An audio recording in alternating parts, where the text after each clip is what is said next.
الحمد لله نحمده ونستعينه ونستغفره ونؤمن به ونتوكل عليه ونعوذ بالله من شرور أنفسنا ومن سيئات أعمالنا من يهده الله فلا مضل له ومن يضلله فلا هادي له ونشهد أن لا إله إلا الله وحده لا شريك له ونشهد أن سيدنا ونبينا وحبيبنا وطبيب قلوبنا وشفيعنا وشفاء صدورنا وأعلانا وأولانا ومولانا وملجانا ومأوانا محمدا عبده ورسوله أرسله بالحق بشيرا ونذيرا وداعيا إلى الله بإذنه وسراجا منيرا فقد قال الله تبارك وتعالى في القرآن المجيد والفرقان الحميد فأعوذ بالله من الشيطان الرجيم بسم الله الرحمن الرحيم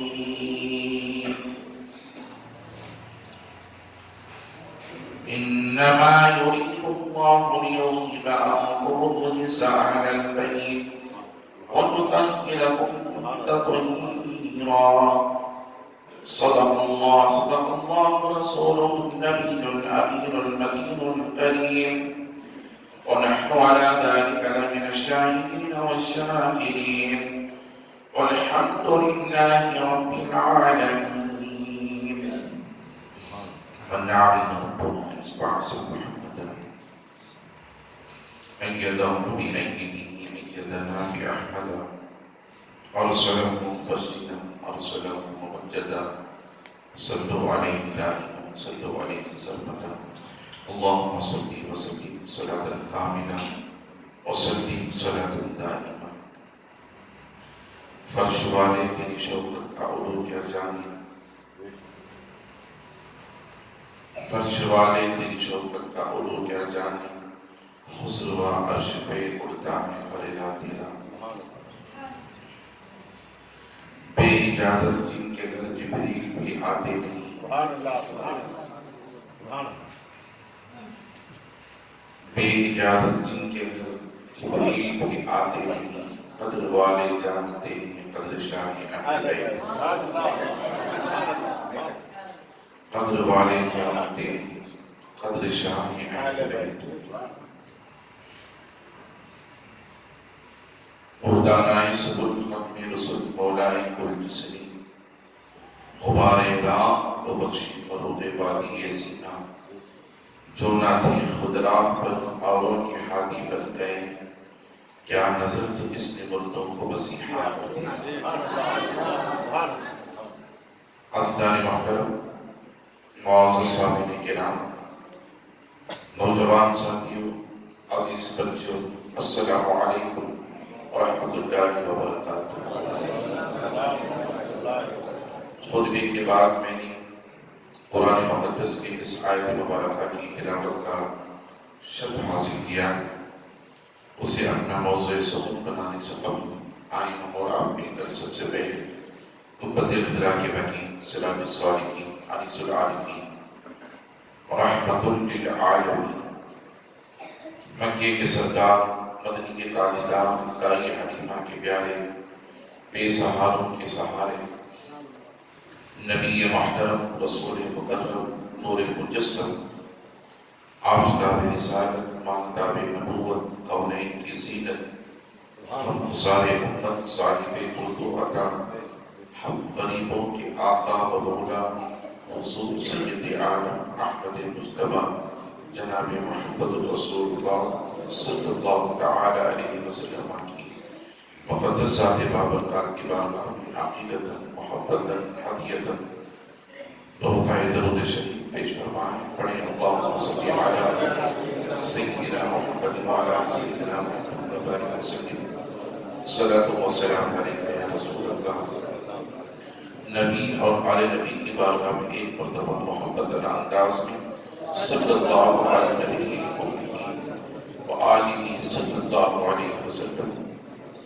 صلاۃ و سلام علیک یا نبی اللہ۔ رسول اور آل رسول کی بارگاہ میں ایک مرتبہ بابا کریں اللہم صلی علی سیدنا محمد بعد الجود والکرم وعلی آلہ الکرام واصحابہ النظام اجمعین وبارک وسلم ابدا۔ لی خمسۃ قطفی بہا حق الوباء الحاتمہ المصطفیٰ والمرتضی وابن امام الفاطمہ السید یا الہی کل صابر بحرمت سید الابرار سید۔ اللہ رب العزت کا بے پایاں فضل و کرم ہے جس نے ہمیں اور آپ اس کے پیارے حبیب دانائے بلوغ صلی اللہ علیہ وسلم کی امت میں پیدا فرمایا اور جمعۃ المبارکہ کی نماز ادا کرنے کے لیے اپنے گھر کو بلایا۔ لاکھوں کروڑوں درود و سلام اس کے آخری پیارے رسول علیہ السلام کی مقدس ذات بابرکات پر جن کی خاطر اللہ رب العزت نے تمام کائنات کا وجود بخشا۔ عزیزان محترم، میں نے قرآن مقدس آیت مبارکہ تلاوت کی ہے جس میں اللہ رب العزت نے اس کے پیارے حبیب صلی اللہ علیہ وسلم کے گھر والوں کا ذکر فرمایا ہے۔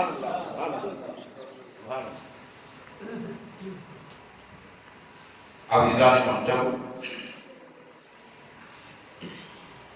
ایک ہوتے ہیں گھر والے اور ایک ہوتے ہیں در والے۔ گھر والے اہل بیت اطہار ہیں اور اس گھر کی غلامی حاصل کرنے والے صحابہ کرام ہیں۔ تو صحابہ کرام نے جس اہل بیت اطہار کے گھر کی چاکری کی، غلامی کی، ان کو در والے کہتے ہیں۔ تو ہماری عقیدت اور محبت دونوں سے ہے، گھر والوں سے بھی ہے اور در والوں سے بھی ہے۔ در والے نہ ہوتے تو گھر والوں کی فضیلت ہمیں نہ ملتی۔ در والے ہی تھے جنہوں نے ہمیں گھر والوں کی فضیلت اور ان کی شان کی رہنمائی کی اور اہل بیت اطہار کی شان کو بیان فرمایا۔ اللہ تبارک و تعالی عز و جل نے بھی قرآن مجید میں ارشاد فرمایا انما یرید اللہ لیذہب عنکم الرجس اہل البیت ویطہرکم تطہیرا۔ اللہ رب العزت نے فرمایا بے شک اللہ نے ارادہ کر لیا ہے اے اہل بیت اطہار، اے نبی کے گھر والوں، ہر ناپاکی سے، ہر آلودگی سے، ہر گندگی سے آپ کو پاک کر دے وَيُطَهِّرَكُمْ تَطْهِيرًا۔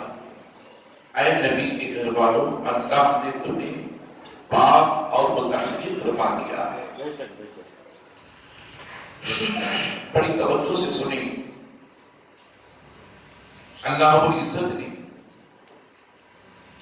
قیامت تک آنے والے انسانوں کو اور انسانوں میں جو رب کائنات پر ایمان رکھتے ہیں، خالق کائنات کی ذات یکتا پر ایمان رکھتے ہیں اور اس کے پیارے نبی صلی اللہ علیہ وسلم کی رسالت پر ایمان رکھتے ہیں، اہل ایمان سے، اہل اسلام سے یہ فرمایا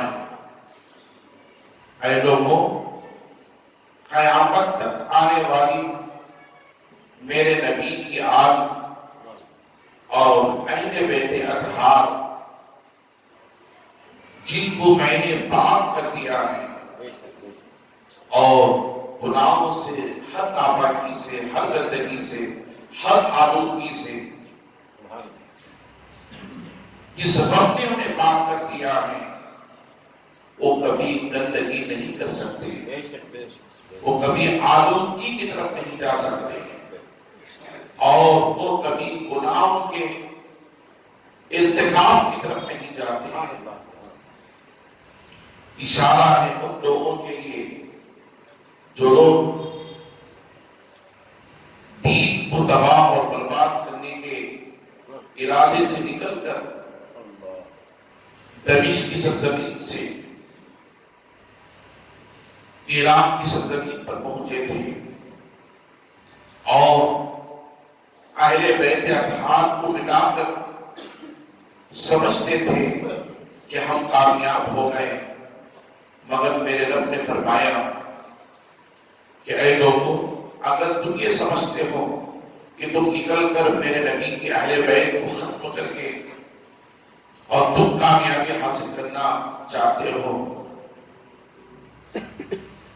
اور ان کے اس ارادے کو لے کر کچھ لوگوں نے یہ سوچا کہ اگر وہ حق پر نہ ہوتے تو کربلا کی سرزمین پر انہیں کامیابی کیوں ملتی۔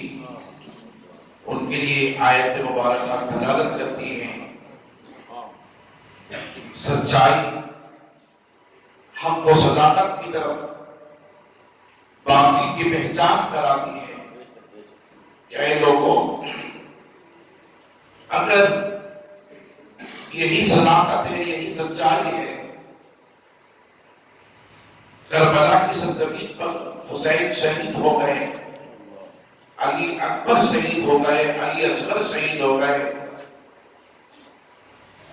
72 نفوس قدسیہ امام حسین کے، حضرت عقیل کے، حضرت ابو طالب کے شہزادوں کے، مولا کائنات کے بھائیوں کے، بھتیجوں کے، حسن و حسین کے شہزادوں کو کربلا کی سرزمین پر شہید ہونے کے بعد اگر کوئی یہ سمجھتا ہے کہ اگر حق پر نہ ہوتے تو یزید اور یزیدیوں کو کامیابی کیوں ملتی اور یہ شہید کیوں ہوتے، حق اور صداقت کی بات یہ نہیں ہے۔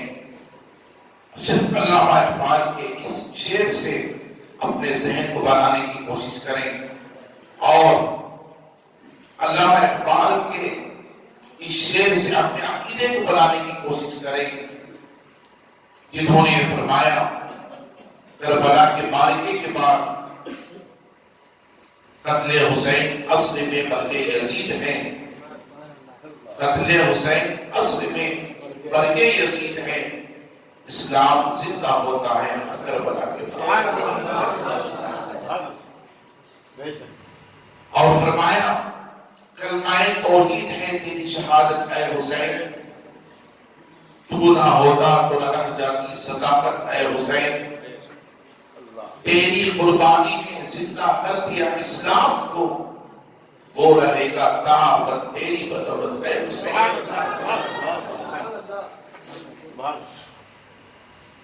حال میرا کچھ بھی ہو، میرا عقیدہ ہے یہی، حال میرا کچھ بھی ہو، میرا عقیدہ ہے یہی، بخشوائے گی ہمیں تیری شہادت ہے حسین،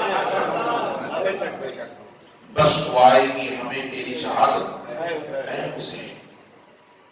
یہ وہی اہل بیت اطہار تھے، یہ وہی نبی کے شہزادے تھے، یہ وہی علی کی اولاد تھی، یہ وہی مولا کائنات کے شہزادے تھے، جنہوں نے اپنی جانوں کی اور اپنی اولادوں کی قربانی پیش کر کے دین کی حفاظت کی، اسلام کو سینچا،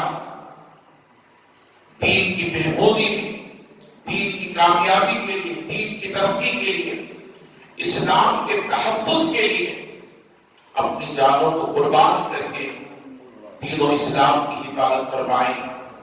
عزیزان محترم، میں آپ حضرات کو بتاتا چلوں، اگر ایسا ہے تو احد کے میدان کی طرف آئیں، وہ احد کا میدان، وہ احد کی پہاڑی جہاں حبیب علیہ السلام نے کفار و مشرکین سے جنگ کی تھی، جس میں حضرت امیر حمزہ بھی شہید ہو گئے۔ ہندا نے حضرت امیر حمزہ کے سینے کو چاک کروایا، پھر حضرت امیر حمزہ کے سینے سے کلیجے کو نکالا اور اس کلیجے کو نکال کر اپنے منہ میں چبا کر یہ بتایا کہ جس نے میرے باپ کو مارے گئے بدر میں قتل کیا، اس کا انجام یہی ہے۔ آج میں اس کے سینے کو چاک کر کے میں اس کے سینے سے کلیجے کو نکال کر بتانا چاہتی ہوں کہ کس طرح ہم قوت و طاقت والے ہیں اور کامیابی کی منزلوں کو چھونے والے ہیں۔ عزیزان محترم، مگر یاد رکھ لیں احد کے میدان میں بھی کامیابی اسلام ہی کی طرف ہوئی، مگر ایک بھول کی وجہ سے احد کے میدان میں حضرت امیر حمزہ کو شہید ہونا پڑا۔ خالد بن ولید کے مالکے نے پیچھے سے آ کر کے حملہ کر کے صحابہ کو شہید کر دیا۔ اور یاد رکھ لیں، ایمان، عقیدے اور واقعات کو اپنے ذہنوں میں بٹھا کر یہ عقیدت دیتے ہوئے چلیں کہ اسلام کسے کہتے ہیں، صحابہ کسے کہتے ہیں، اہل بیت اطہار کی شان کیا ہے، صحابہ کا مقام، اہل بیت اطہار کا مقام، بنو ہاشم کی شان، عبد المطلب کے گھرانے والوں کی مرتبہ و مقام کیا ہے، علماء جانثار صحابہ کا مقام کیا ہے۔ عزیزان محترم، آپ اندازہ کرتے چلیں، جب جنگ ختم ہو گئی، اللہ کے حبیب علیہ السلام نے حضرت امیر حمزہ کے ساتھ جتنے شہادتیں ہو چکی تھی ان کو تدفین فرمایا۔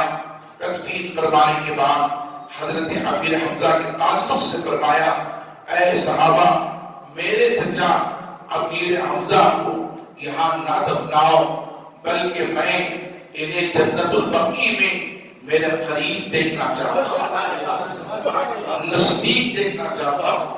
یہ وہی امیر حمزہ تھے، عزیزان محترم، جن کو اللہ کے حبیب علیہ السلام نے صحابہ سے فرمایا یہ شہید اعظم ہیں امیر حمزہ، جو احد کی پہاڑی کے تعاون میں شہید ہوئے۔ اللہ کے حبیب نے فرمایا، میرے امیر حمزہ کو اٹھاؤ اور ان کی نعش کو اونٹ پر سوار کرو تاکہ میں انہیں لے کر مدینے جاؤں اور جنت البقیع میں اپنے ہاتھوں سے ان کو تدفین کروں۔ عزیزان محترم، صحابہ نے حضور کے کہنے پر امیر حمزہ رضی اللہ تعالی عنہ کی نعش کو اٹھایا۔ اٹھانے کے بعد سواری پر رکھنا تھا۔ احد کی پہاڑی، احد کا پہاڑ مصطفیٰ جان رحمت صلی اللہ علیہ وسلم کو آواز دیا، التجا کرنے لگا، اے محمد عربی صلی اللہ علیہ وسلم، آپ امیر حمزہ اٹھا کر کہاں لے جا رہے ہیں؟ اے اللہ کے پیارے رسول، آپ امیر حمزہ کی لاش کو کہاں لے کر کے جا رہے ہیں؟ کہا، اے جبل احد، سن، میں میرے چچا امیر حمزہ کو میرے دامن میں رکھنا چاہتا ہوں اور میرے قریب رکھنا چاہتا ہوں، جنت البقیع میں انہیں تدفین کرنا چاہتا ہوں، تاکہ جب بھی میں حجرے سے نکلوں میرے چچا کی مزار مجھے نظر آئے، اور جب بھی میں نماز پڑھ کر مسجد نبی شریف کے باہر آؤں میرے چچا امیر حمزہ کی مزار مجھے نظر آئے اور میں ان کی زیارت کروں، میں ان کی فاتحہ پڑھوں۔ تو یاد رکھ لیں، حضرت امیر حمزہ کے تعلق سے جب حضور نے یہ فرمایا تو جبل احد پہاڑ ہے، پتھر ہے، احد کی پہاڑی، اللہ اکبر۔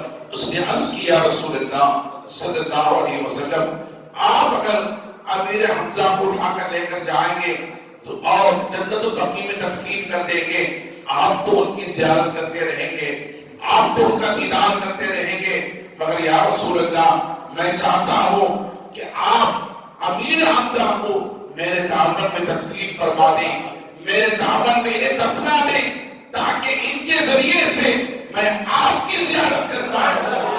آپ آتے رہیں گے اور کے دامن میں اور کہ میرے پاس قریب آتے رہیں گے، امیر حمزہ کی آپ زیارت کرتے رہیں گے اور ان کے بہانے میں آپ کی زیارت کر پاؤں۔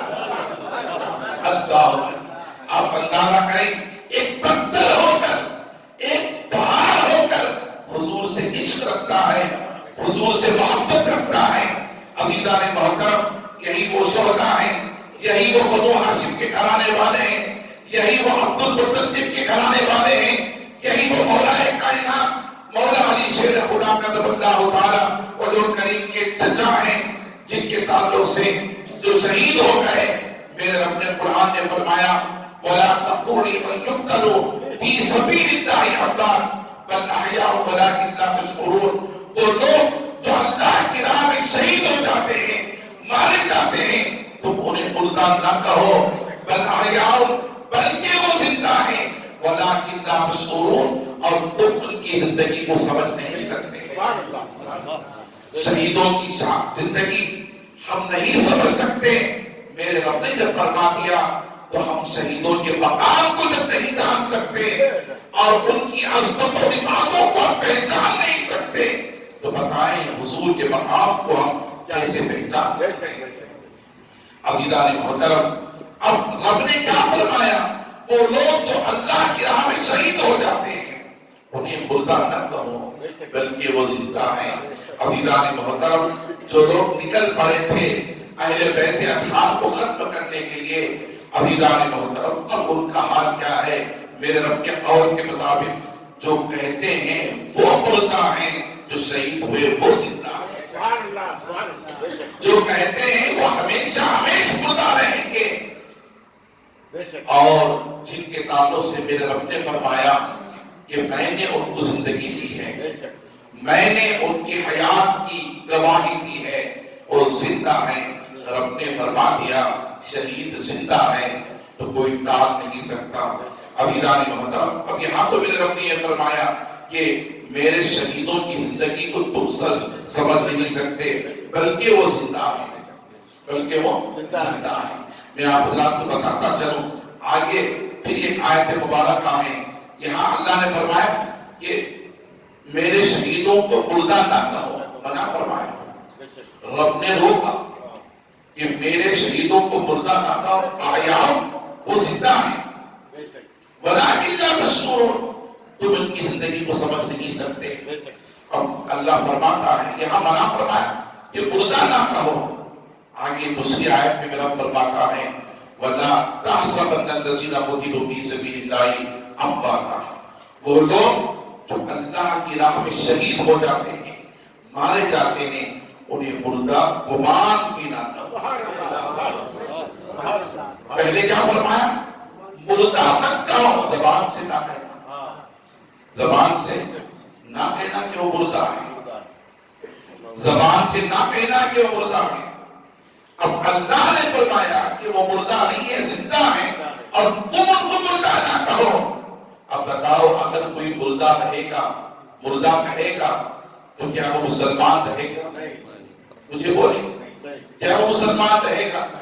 نہیں، جو اس لیے کہ اس نے رب کے قول کو ڈالا ہے، اس نے اللہ کے کلام کو ڈالا ہے، انکار کیا ہے، اس کی وجہ سے وہ کیا ہوتا ہے؟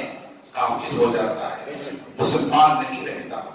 عزیزان محترم، پھر آگے بڑھو، رب نے فرمایا وَلَا تَحْسَبَنَّ الَّذِينَ قُتِلُوا فِي سَبِيلِ اللَّهِ أَمْوَاتًا، وہ لوگ جو اللہ کی راہ میں شہید ہو جاتے ہیں انہیں مردہ گمان بھی نہ کرو۔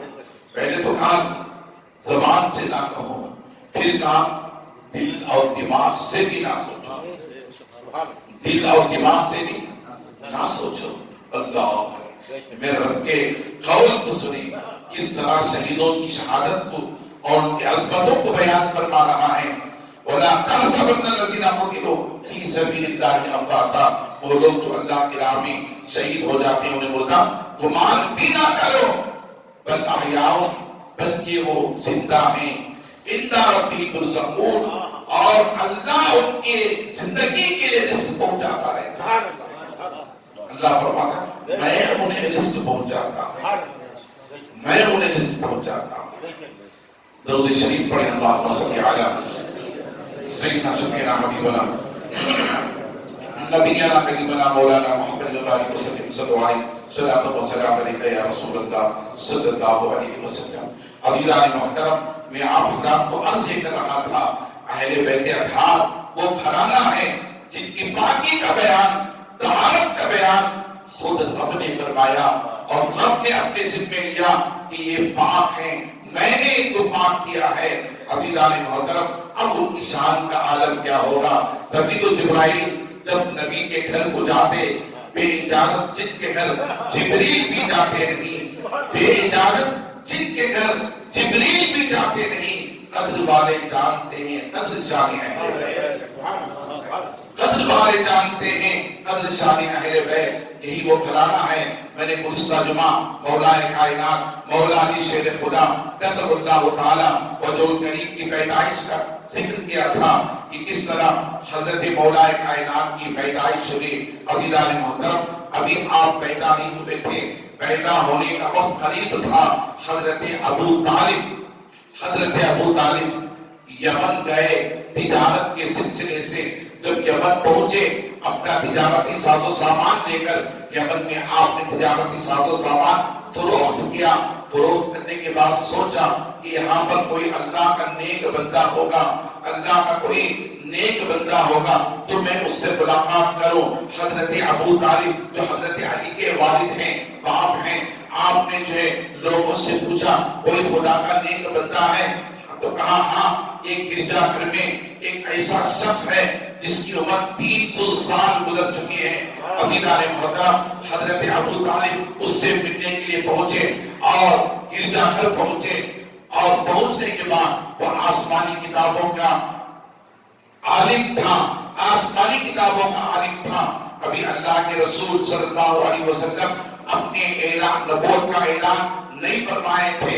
حضرت علی ابھی پیدا نہیں ہوئے تھے. اس سے پہلے کا واقعہ, جب حضرت ابو طالب پہنچے تو دیکھا اتنا ضعیف ہو چکا ہے, اور اتنا ضعیف ہو چکا ہے, اتنا بوڑھا ہو چکا ہے. عزیزان محترم, اس گرجا گھر کا شخص اور اللہ کا نیک بندہ جو آسمانی کتابوں کا مالک تھا, حتیٰ کہ اس کے آنکھوں کی جو پلکیں تھی وہ پلکیں ضعیفی کے عالم میں نکل کر کے گوشت سے ہٹ کر کے آنکھوں کے نیچے اور گالوں کے پاس آ کر پڑ رہی تھی. اگر کسی کو دیکھنا چاہتا تو اپنے ہاتھوں سے اور اپنے پلکوں کو اٹھاتا, پھر اٹھا کر لوگوں کو دیکھتا اور ان سے کلام کرتا. اتنا ضعیف ہو چکا تھا. حضرت ابو طالب اس کے پاس پہنچے. پہنچنے کے بعد اس سے سلام کیا. سلام کرنے کے بعد اس نے پوچھا بیٹا تم کہاں کے رہنے والے ہو؟ تو کہا میں مکے کا رہنے والا ہوں. پھر اس نے کہا تمہارا نام کیا ہے؟ تو کہا میرا نام ابو طالب ہے. تو عزیزان محترم, آپ عرض کرتے چلیں اتنا کہنا تھا, وہ عرض اتنا کہنا تھا. اس نے کہا اے ابو طالب اگر میں سچ کہتا ہوں تو کیا تمہارے گھرانے کا نام بنو ہاشم ہے؟ تو کہا ہاں میں میرے گھرانے کا نام بنو ہاشم ہوں. کیا تمہارے باپ کا نام عبد المطلب ہے؟ کہا ہاں میرے باپ کا نام عبد المطلب ہے. اگر اتنا سچ ہے تو اے ابو طالب میں تم سے پوچھنا چاہتا ہوں کیا تمہارے گھروں کے اندر ایک بچہ پیدا ہوا ہے جس کا نام محمد ہے؟ محمد. عزیزان محترم, وہ حضرت ابو طالب کہتے ہیں ہاں میں جانتا ہوں میرا وہی بھتیجا ہے محمد. تو اس نے کہا کیا اس کی عمر 29 سال ہو چکی ہے؟ تو کہا ہاں میرے بھتیجے کی عمر 29 سال ہو چکی ہے. تو اس نے کہا اچھا ایسی بات ہے تو ٹھیک ہے, میں یہ بھی تم سے پوچھنا چاہتا ہوں کیا تمہاری بیوی اس وقت امید سے ہے؟ تو کہا نہیں مجھے اس کا علم نہیں ہے.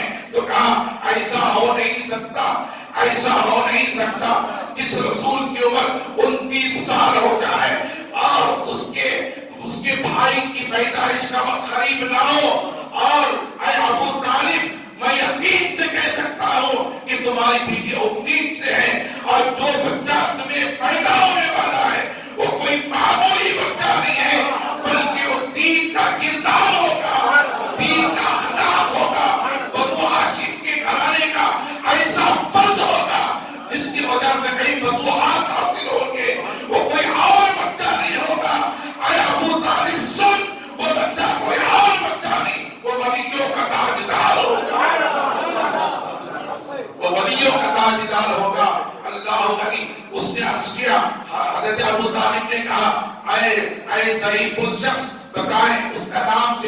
مشرک تھا، روایتوں میں آتا ہے اس کا نام مشرک تھا. اس نے کہا، حضرت ابو طالب نے کہا تم اتنا سب کیسے جانتے ہو؟ تو اس مسلم راہب نے کہا اے ابو طالب سنو، میں ہمیشہ دعا کرتا تھا یا اللہ تم مرنے سے پہلے تیرے نبی کے کسی گھرانے کے فرد کی زیارت کرا دے. میں مرنے سے پہلے تیرے نبی کے گھرانے کے کسی فرد کی زیارت کرا دے. ہمیشہ دعا کرتا تھا. اللہ کی بارگاہ میں اللہ نے اے ابو طالب میری دعا کو قبول فرما لیا اور اس محمد عربی کے چچا کو میرے قریب کر دیا. عبد المطلب کے گھرانے کو اور عبد المطلب کے شہزادے کو، بنو ہاشم کے گھرانے کو میرے قریب کر دیا اور میں نے زیارت کر دی نبی کے گھرانے کے. اللہ کا شکر ہے اس نے خدا کا شکر ادا کرنے لگا. ہمیشہ دعا کرتا تھا رب نے میری دعا کو قبول فرما لی. تو حضرت ابو طالب نے کہا ٹھیک ہے یہ جو کچھ تم سچ کہہ رہے ہو یہ سچ کیسے ہو سکتا ہے؟ میں اسے کیسے مانوں؟ تو اس نے کہا اے ابو طالب سنو، اس سے پہلے کہ میں بتاؤں کہ جو رسول جو محمد تمہارے گھر میں ہے وہ کوئی معمولی بچہ نہیں ہے، بلکہ وہ خدا کا رسول ہے، وہ خدا کا پیغمبر ہے، وہ اللہ کا محبوب ہے. اے ابو طالب جب تم جاؤ تو اس محمد عربی سے کہنا کہ مشرک یہ مسلم جو ہے گرجا گھر کا راہب آپ کا ایمان لاتا ہے. کاش کے وہ رسول جب 40 سال کی عمر میں اعلان کرے میں موجود ہوتا، اس رسول کی نبوت کو سنتا، اس رسول کی رسالت کو دیکھتا، نبوت کو دیکھتا. اس سے پہلے کہ وہ 40 سال کی عمر میں اعلان نبوت فرمائے. اے ابو طالب اس سے کہنا اس سے پہلے تو اس پر ایمان لاتا. ابو طالب کہتے ہیں یہ ساری باتیں سچ کیسے مانوں؟ حضرت ابو طالب کے قریب گرجا گھر کے قریب ایک درخت تھا وہ سوکھ چکا تھا. انار کا درخت روایتوں میں آتا ہے ایک انار کا درخت سوکھ چکا تھا. حضرت ابو طالب جانتے تھے خدا اگر کوئی اللہ کا نیک بندہ ہوتا ہے اگر اپنی زبان سے جو کہتا ہے رب اسے کر دیتا ہے. اس کی سچائی کو جانو کہ سچ کہتا ہے جھوٹ کہہ رہا ہے. حضرت ابو طالب نے کہا اے مشرک اے راہب اگر تم سچے ہو، اگر تم سچ کہہ رہے ہو تمام باتیں، تو میں تمہیں کہتا ہوں کہ تمہارے گرجا گھر کے قریب جو انار کا درخت ہے نا، اس سوکھے ہوئے انار کے درخت سے کہو کہ وہ ہرا بھرا ہو جائے، تب تو میں ان باتوں کو مانوں گا. تو جیسے ہی حضرت ابو طالب نے کہا اس شخص نے اللہ کی بارگاہ میں دعا کی مولا اس درخت کو ہرا بھرا کر دے، شاداب فرما دے.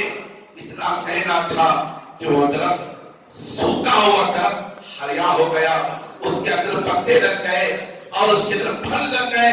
اتنا دیکھنا تھا ابو طالب کا. اس راہب نے کہا اے ابو طالب اور بھی کچھ پوچھنا چاہتے ہو؟ تو کہا نہیں مجھے معلوم پڑ گیا اے راہب تم سچے ہو، تم خدا کے نیک بندے ہو. تو کہا جاؤ جلدی جاؤ ان قریب تمہارے گھر میں بچہ پیدا ہونے والا ہے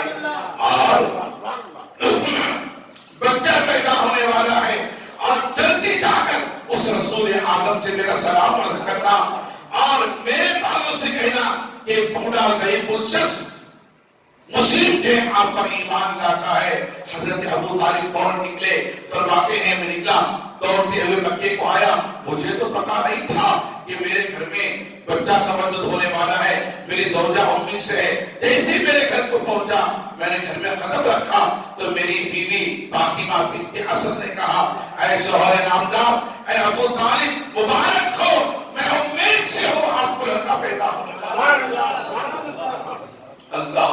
حضرت ابو طالب نے کہا میں جب گیا تھا تو مجھے علم نہیں تھا یہ کیسے ہوگا. تو حضرت فاطمہ بنت اسد حضرت علی کی ماں کہتی ہیں ہاں میں بھی نہیں جانتی تھی مگر اچانک مجھے علم ہوا کہ میرے پیٹ کے اندر بچہ ہے تو مجھے یقین ہو گیا. ہلچل سی ہو رہی ہے. عزیزان محترم میں آپ حضرات کو بتاتا چلوں کہ وہ حضرت علی ہیں. میں آپ حضرات کو ایک اور بات بتاتا چلوں.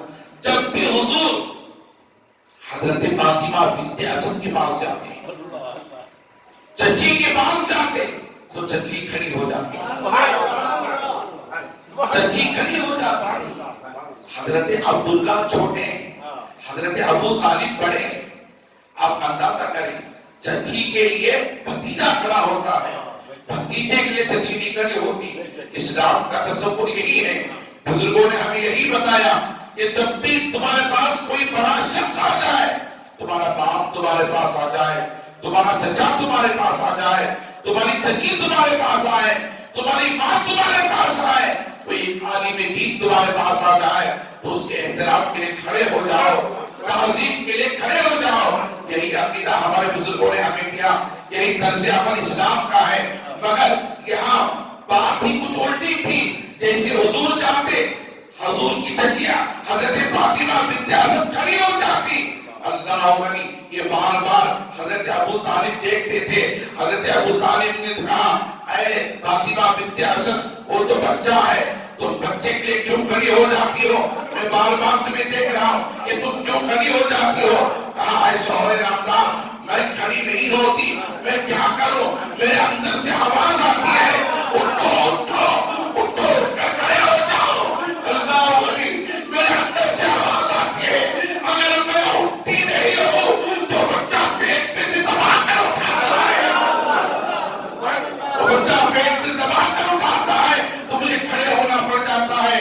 عزیزان محترم، آپ اندازہ کریں، حضرت ابو طالب دیکھنا چاہتے تھے کہ یہ واقعی سچ ہے، کہ واقعی سچ ہے۔ تو جیسے حضور تشریف لائے، حضرت ابو طالب اپنی زوجہ فاطمہ بنت اسد کے پیچھے چلے گئے۔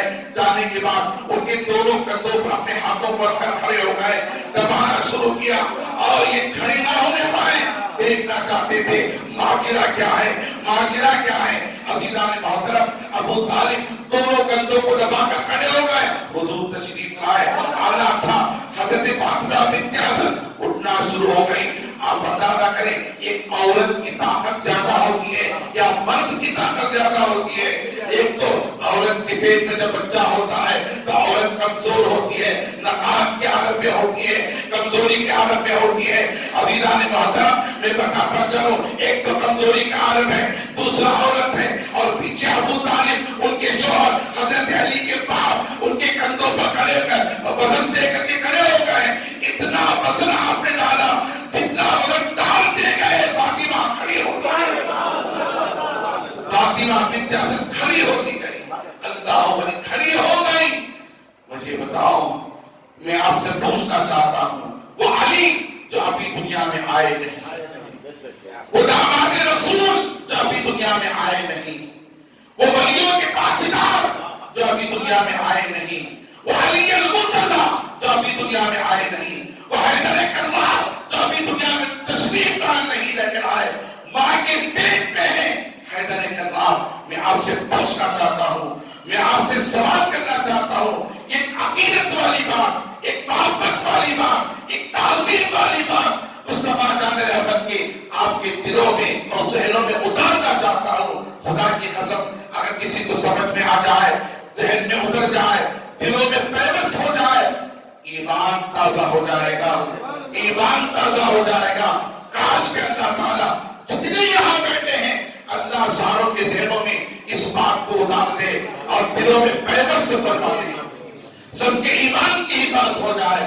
میں آپ سے پوچھنا چاہتا ہوں، جو علی ابھی دنیا میں تشریف نہیں لائے، جن کا نام حیدر رکھا گیا، جن کا نام اسد رکھا گیا، جن کا نام علی رکھا گیا، جن کا نام کرار رکھا گیا، کرار کے معنی کیا ہے؟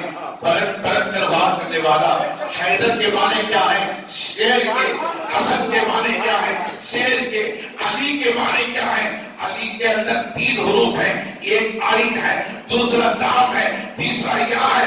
یہ تینوں حروف دلالت کرتے ہیں، اللہ بتانا چاہتا ہے، اے دنیا والو، اے دنیا والو، یہ علی ہے اور میں علیم ہوں۔ پیدا ہونے والا علی، پیدا کرنے والا علیم و خبیر ہے، اور یہ وہ آ رہا ہے جس کے علم کو تم سما نہیں سکتے، جس کے علم کو تم سمجھ نہیں سکتے۔ میرے آقا نے فرمایا کہ میرا علی وہ ہے، انا شاہد علم، تو علی کے علی اس کا دروازہ ہے. اور حضور نے فرمایا انا دار حکمت وعلی بابھا، میں حکمت کا شہر ہوں، علی اس کا دروازہ ہے. اور سنیں میرے آقا نے ارشاد فرماتے ہیں، میرے آقا نے ارشاد فرمایا اے صحابہ سنو، اے صحابہ سنو، قرآن کے دو رموز ہیں، قرآن کے دو معنی ہیں، ایک اس کا ظاہر ہے اور ایک اس کا باطن ہے.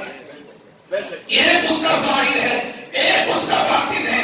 میرے آقا نے ارشاد فرمایا اے صحابہ میں نے دونوں علوم میرے علی کو عطا فرمائے، دونوں علوم میرے علی کو عطا فرمائے ہیں.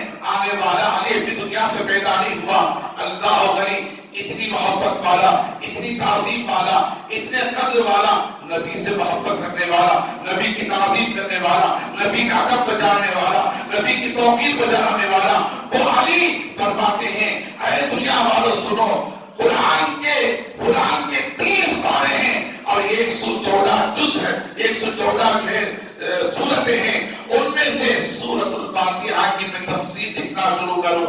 سورۃ الفاتحہ کی تفسیر میں لکھ، حضور نہیں فرما رہے، حضرت علی فرما رہے ہیں. حضور نے جس علی کو علم عطا فرمایا، حضور نے جس علی کو مقام عطا فرمایا، مرتبہ عطا فرمایا، وہ علی فرماتے ہیں خدا کی قسم قرآن کے 114 سورتیں ہیں، ان میں سے ایک سورت سورۃ الفاتحہ اگر میں اس کی تفسیر لکھنا شروع کروں تو 70 اونٹوں کے برابر سے اس کے وقت ہو جائیں گے اور اس کی تفسیر ہو جائیں گے. اگر 70 اونٹ بھی اپنے پشتوں پر رکھنا چاہیں تو وزن سے وہ اٹھا نہ سکے، وزن سے اٹھا نہ سکے. یہ حضرت علی کا مقام. آپ اندازہ کریں، درود شریف پڑھیں، اللہم صل علی سیدنا شفیعنا حبیبنا نبینا کریمنا مولانا محمد بارک وسلم صلی علیہ صلاۃ و سلام علیکہ یا رسول اللہ صلی اللہ علیہ وسلم. عزیزان محترم، میں آپ حضرات کو عرض کرتا چلوں، یہ بتانا چاہ رہا تھا، آپ کے ذہنوں میں اتارنا چاہ رہا تھا، وہ علی جو ماں کے پیٹ میں ہے، ابھی پیدا نہیں ہوئے ہیں، آنکھ بھی نہیں کھولے ہیں، زبان بھی نہیں کھولے ہیں، کانوں سے کوئی دنیا کی خبر بھی نہیں سنے ہیں، ماں کے پیٹ میں ہیں. حضور کے جب ان کے قریب جاتے، ان کی ماں کے قریب جاتے ہیں تو ماں کے پیٹ میں رہ کر حضور کی تعظیم کے لیے کھڑے ہو جاتے ہیں. کہتے سبحان اللہ، وجل کر کہتے سبحان اللہ، ہاتھ اٹھا کر کہتے سبحان اللہ. علی پیٹ میں رہ کر نبی کے لیے کھڑے ہو جائیں، علی پیٹ میں رہ کر نبی کے لیے کھڑے ہو جائیں. اور ہماری عمریں اتنی ہو چکی ہیں، 70 سال 50 سال 40 سال 30 سال 25 سال 20 سال عمریں ہو چکی ہیں، اس کے باوجود بھی سارے بیانات سننے کے باوجود بھی، قرآن کی آیتوں کو سننے کے باوجود، احادیث کریمہ کو سننے کے باوجود، نبی کا کلمہ پڑھنے کے باوجود، آج بھی جو ہے لوگوں کی دلوں کے اندر اشکالات، کھڑے ہونا چاہیے یا نہیں کھڑے ہونا چاہیے، سلام کے لیے کھڑے ہونا چاہیے یا نہیں کھڑے ہونا چاہیے. آج بھی اشکالات ہیں. میں ان سے پوچھنا چاہتا ہوں، تم کپڑے کے لیے تو کھڑے ہو سکتے ہو، ایک علم کے لیے تو کھڑے ہو سکتے ہو، کسی غیر مسلم کے رہنما کی تعظیم کے لیے تو کھڑے ہو سکتے ہو، مگر تمہارے پیر نبی کے لیے نہیں اٹھا کرتے، تمہارے پیر نبی کی تعظیم کے لیے نہیں کھڑا سکتے. یاد رکھ لیں، آج ہم کسی ملا کی بات نہیں مانتے، کل کے علی کی بات کو مانتے ہیں. یاد رکھ لیں، ہم اس کی بات کو مانتے ہیں جسے خدا نے علی بنایا، جسے خدا نے ولی بنایا، جسے خدا نے حیدر کرار بنایا، جسے خدا نے ولایت کا تاجدار بنایا. عزیزان محترم، جو قرآن کے رموز کو جاننے والا، اس کے ظاہر کا بھی علم رکھنے والا، اس کے باطن کا بھی علم رکھنے والا، ہم اس علی کی بات کو مانتے ہیں. وہ علی کہتے ہیں اے دنیا والوں، جب میں پیٹ میں رہ کر نبی کے لیے کھڑا ہو سکتا ہوں، کیا تم دنیا میں آنے کے بعد کھڑے نہیں ہو سکتے؟ بولے جواب دے مجھے، کیا کھڑے نہیں ہو سکتے؟ علی پیٹ میں رہ کر کے کھڑے ہو رہے ہیں تو ہم دنیا میں آنے کے بعد کیا کھڑے نہیں ہو سکتے؟ ہاتھ اٹھا کر کے بتائیں کتنے لوگوں کا عقیدہ بنا ہے، ہاتھ اٹھا کر کے بتائیں کتنے لوگوں کا عقیدہ بنا ہے. ہم سلام میں مصطفیٰ جان رحمت کے لیے کھڑے ہونا چاہیے نہیں کھڑے ہونا چاہیے؟ بولے کھڑے ہونا چاہیے نہیں کھڑے؟ ہاتھ اٹھا کر کے بولے.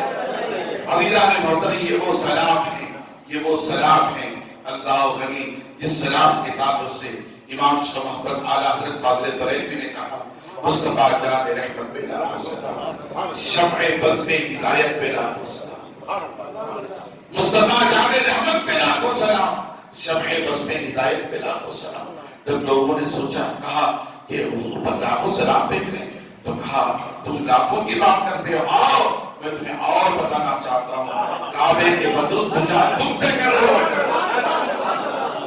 کعبے کے بدر تجا تم پہ کرو، طیبہ کے شمس الضحا تم پہ کرو، اور کوئی غیب کیا تم سے رہا ہو بھلا جب نہ خدائی چھپا تم پہ کرو، آج عطا کیجئے اس میں زیادہ دیجئے، جلوہ قریب آ گیا تم پہ کرو، دل کرو ٹھنڈا میرا او کبھی باچا نسا، دل کرو ٹھنڈا میرا او کبھی باچا نسا، سینے پہ رکھ دو ذرا تم پہ کرو، آگ بھی ملتی ہے تو مصطفیٰ کے ذریعے سے ملتی ہے، روشنی بھی عطا ہوتی ہے تو مصطفیٰ کے توسل سے عطا ہوتی ہے، سینہ بھی ٹھنڈا ہوتا ہے تو مصطفیٰ کے درود و سلام سے ملتا ہے۔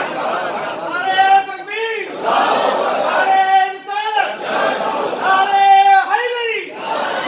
درود شریف پڑھیں اللہم صلی علی سیدنا شفیعنا حبیبنا مولانا محمد نبی مصطفی صلی اللہ علیہ وسلم السلام علیکہ یا رسول اللہ۔ آخری بات کہہ کر کے میں اپنی تقریر کو ختم کرنا چاہ رہا ہوں، بتائیں ہم مولا علی کے ہیں کہ نہیں؟ ہم مولا علی کے ہیں کہ نہیں؟ حیدر کرار والے ہیں کہ نہیں؟ ہاتھ اٹھائیں کتنے حیدر کرار والے ہیں؟ اللہ غنی یہ وہ حیدر کرار تھے تو جو مصطفیٰ کے لیے کھڑے ہو جاتے تھے، لہذا اسی حیدر کرار کی زندگی پر عمل کرتے ہوئے ہم غلام بھی مصطفیٰ کے لیے کھڑے ہو جاتے ہیں۔ وآخر دعوانا ان الحمدللہ رب العالمین۔ سنت